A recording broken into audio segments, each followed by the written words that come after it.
Assalamualaikum warahmatullahi wabarakatuh. Saya perwakilan dari kelompok 3 yang beranggotakan Hasna Naslianti, yang kedua Hardiani Nofriza Zarismanoka, yang ketiga Yudika Gultam, dan yang keempat Melati Panjaitan, yang kelima Ragil Dwi Puncabuwono, dan yang keenam saya sendiri Raden Akbar Arobidin Ilham, yang ketujuh Alvindra Ramadhani Nugraha, dan yang terakhir yaitu ke-8 M. Royhan Tasya Putra. Pada PowerPoint kali ini kami akan membahas yaitu manajemen konstruksi. Yang pertama, apa itu manajemen konstruksi? Manajemen adalah proses perencanaan, pengorganisasian, pengarahan, dan pengawasan usaha-usaha para anggota organisasi dan penggunaan sumber daya organisasi lainnya agar mencapai tujuan organisasi yang telah ditetapkan. Selanjutnya yaitu sumber daya dalam proyek konstruksi. Terdapat 5 sumber daya dalam proyek konstruksi. Yang pertama yaitu manpower, yaitu sumber daya manusia. Dan yang kedua material, yang ketiga mesin, dan keempat uang, dan yang terakhir adalah metode. Adapun tujuan manajemen konstruksi, yang pertama yaitu pengelolaan biaya. Dengan adanya manajemen konstruksi, kita dapat mengatur biaya agar hemat dan tepat sasaran. Kemudian pengelolaan waktu. Dengan adanya manajemen konstruksi, kita dapat mengelola waktu, sehingga kita tahu berapa lama proses pekerjaan itu berlangsung. Kemudian yang ketiga yaitu pengelolaan kualitas, yaitu bertujuan agar kualitas pekerjaan yang dihasilkan sesuai dengan yang telah ditetapkan. Selanjutnya yaitu pengelolaan risiko, agar dapat mengidentifikasi, menganalisa, memperkirakan, dan pencegahan terhadap risiko yang mungkin timbul. Dan yang terakhir yaitu pengelolaan sumber daya manusia, berhubungan dengan fungsi mengarahkan para tenaga kerja selama proses pembangunan. Untuk komponen pembentuknya, yang pertama yaitu bersifat dinamis. Yang kedua, mempunyai arti yang berbeda. Yang ketiga, sistem terpadu lebih besar daripada jumlah komponennya. Yang keempat, mempunyai sasaran yang jelas. Dan yang kelima, mempunyai keterbatasan. Selanjutnya kita masuk tentang fungsi manajemen konstruksi. Yang pertama yaitu perencanaan. Dengan perencanaan kita dapat menentukan proyek pembangunan yang seperti apa yang kita inginkan.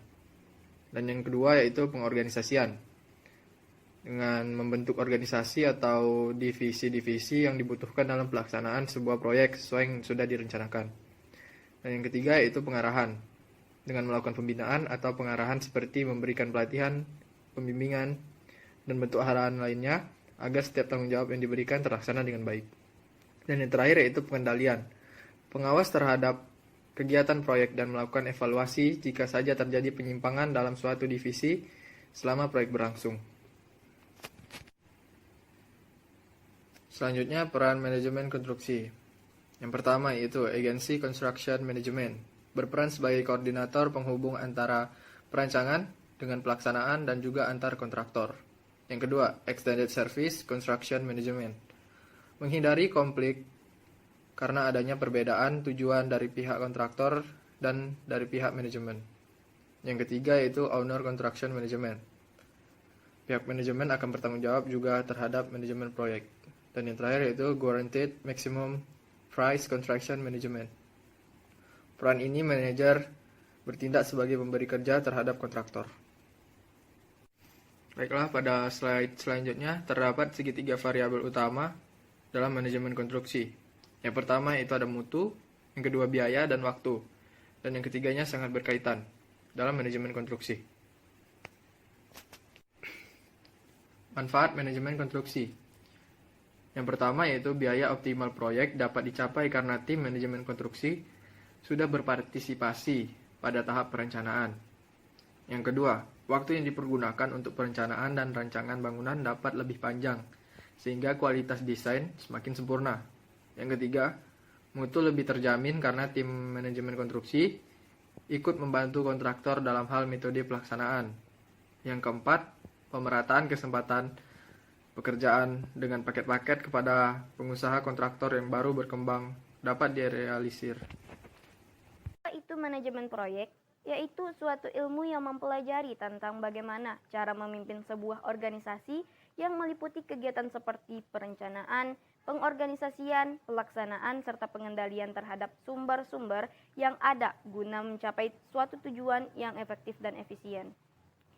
Tujuan manajemen proyek sendiri yaitu yang pertama menetapkan tujuan dari sebuah proyek, yang kedua proses proyek akan berjalan mulai dari awal hingga akhir, yang ketiga keterlibatan semua pihak dari tenaga kerja, biaya, pencapaian mutu dan materinya. 3 dasar pemikiran dalam manajemen modern. Yang pertama, manajemen klasik merupakan tugas dari manajemen berdasarkan fungsinya, mengatur, mengorganisir, memimpin dan mengendalikan. Yang kedua, pemikiran sistem. Pemikiran yang memandang segala sesuatu berdasarkan dari pengetahuan totalitas yang meliputi sistem analisis dan sistem engineer dalam penyelenggaraan proyek. Yang ketiga, pendekatan situasional. Sebuah pendekatan yang menekankan tidak ada satupun pendekatan manajemen terbaik atau mutlak yang dapat dipakai untuk mengelola atau mengatur setiap macam kegiatan proyek. Terus proyek konstruksi. Yang pertama, tahap studi kelayakan atau feasibility. Perumusan proyek, studi kelayakan strategi perencanaan dan persetujuan. Yang kedua, perencanaan dan desain atau planning and design.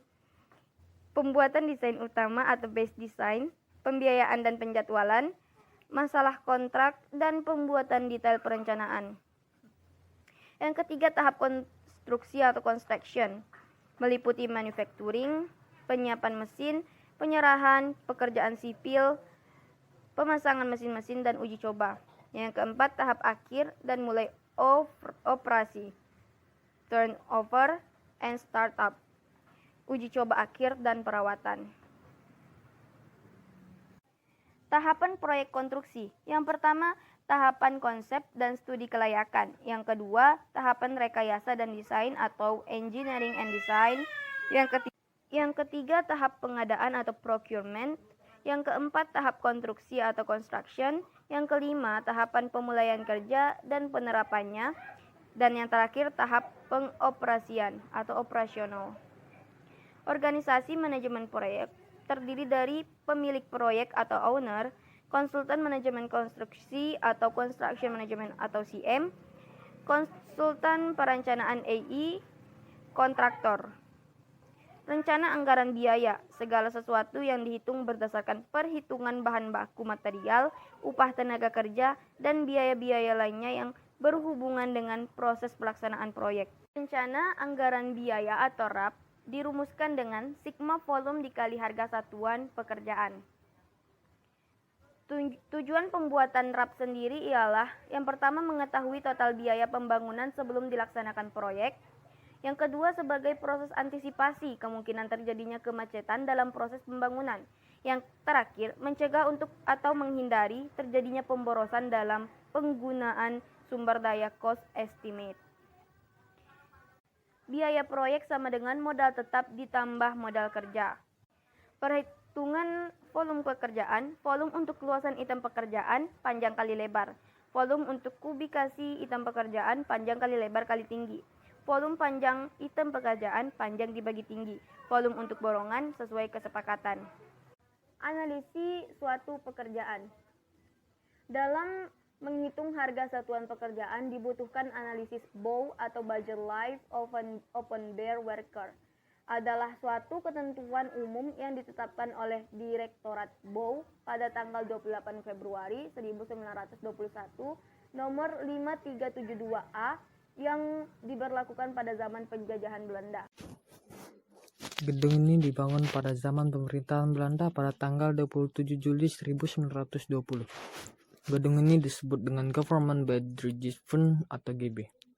Dirancang oleh sebuah tim ahli dari Belanda yang terdiri dari Insinyur J. Garber, seorang arsitek muda yang ternama lulusan Fakultas Teknik Delft, Nederland, serta Insinyur E. H. de Roo dan Insinyur G. Hendricks. Pembangunan gedung sate memakan waktu 4 tahun dan biaya sekitar 6 juta gulden. Hal inilah yang menjadi dasar penentuan jumlah benda bulat yang ditusuk oleh semacam tusuk sate di bagian puncak gedung. Material gedung sate. Gedung sate berdiri di atas lahan seluas 27.990.859 meter persegi, luas bangunan 10.877.734 meter persegi, terdiri dari basement 3.039.264 meter persegi, lantai 1 4.662.553 meter persegi, Teras lantai 1 212.976 meter persegi. Lantai 2 3.223.796 meter persegi. Teras lantai 2 12.976 meter persegi. Menara 121 meter persegi dan teras menara 5.169 meter persegi.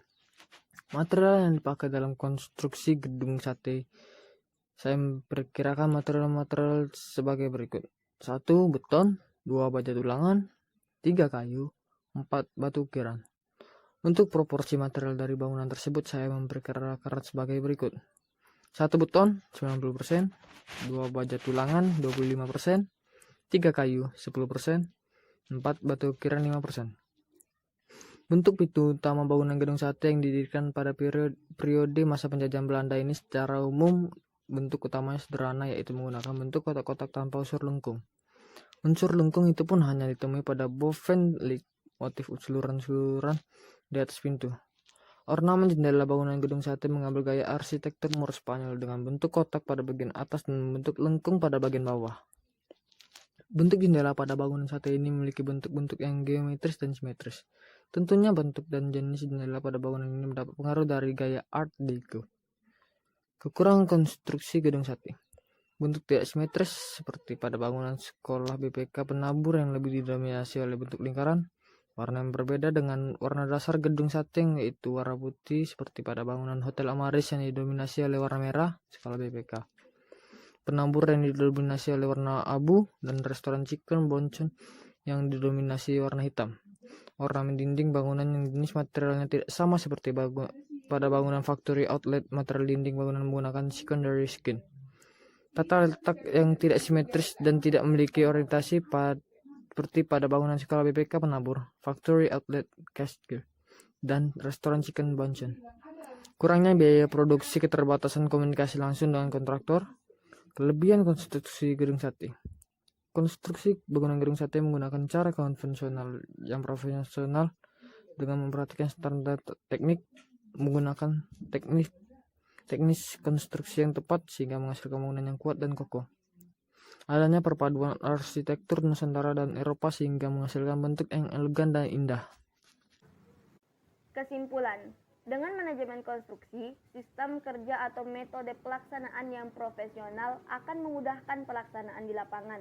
Selain itu, pengendalian mutu, waktu, dan biaya secara teratur dapat mengurangi masalah-masalah yang kemungkinan akan terjadi dalam pelaksanaan proyek. Sekian penjelasan singkat tentang manajemen konstruksi. Kurang dan lebihnya saya minta maaf. Wassalamualaikum warahmatullahi wabarakatuh.